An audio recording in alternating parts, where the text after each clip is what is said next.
In today's video, I'm going to teach you how to create charts on Canva. By the end, you will have a clear, good-looking chart sitting right inside your design. First, open your Canva design. This can be any project you are already working on, like a presentation, a poster, or a social media graphic. Once it loads, you should see your main canvas in the center and the usual toolbar around it, so you know you are in the editor, not on the Canva homepage. Now click Elements on the left. The Elements button is in the vertical menu and usually has a simple shapes icon. When you click it, the left panel changes and fills with things like lines, shapes, graphics, and a search bar at the top, confirming you are in the right place. From there, scroll to Charts or search for Chart. As you scroll down the Elements panel, keep an eye out for a section called Charts with several tiny graph previews. If you do not want to scroll, type the word chart into the search bar at the top of the panel, then wait a moment for the chart options to appear. Next, choose the type you want. You will see bar charts, line charts, pie charts, and sometimes a few extra options depending on your Canva version. A bar chart is best when you want to compare categories side by side, like sales for different products. A line chart is better when you want to show changes over time, such as monthly growth across a year. Use a pie chart when you want to show how a whole splits into percentages, like budget shares. Other chart types may appear in this section, so glance over the thumbnails to pick the layout that matches your data story.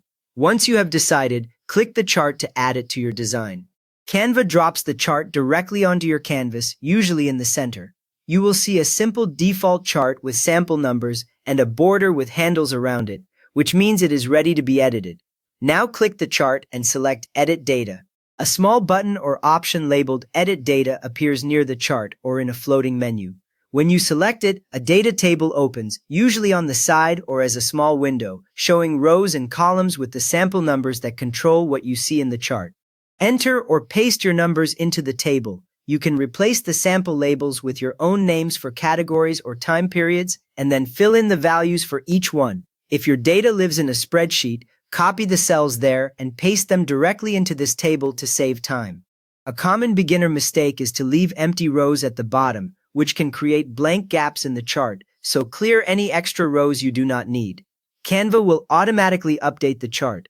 As soon as you change a number or label in the table, the bars, lines, or slices on the canvas move to match without needing any save button. Watch the main chart while you finish your data, so you can quickly spot any value that looks out of place.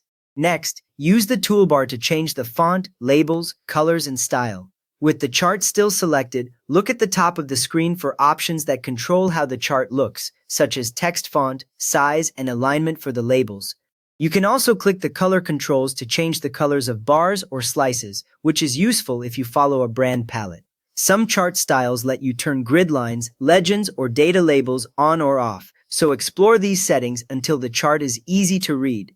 Finally, resize and position the chart as needed. Drag the corners of the chart box in or out to make it larger or smaller on your design, while keeping the proportions. Then click and drag inside the box to move it into the exact spot you want, for example, centered on a slide or aligned with other elements. Take a last look to confirm that every label is readable and nothing is cut off along the edges. You have just added a fully customized chart to your Canva design, using your own data and style. If this helped you build clearer charts, a quick thumbs up really helps others find it too, and feel free to subscribe for more Canva tips.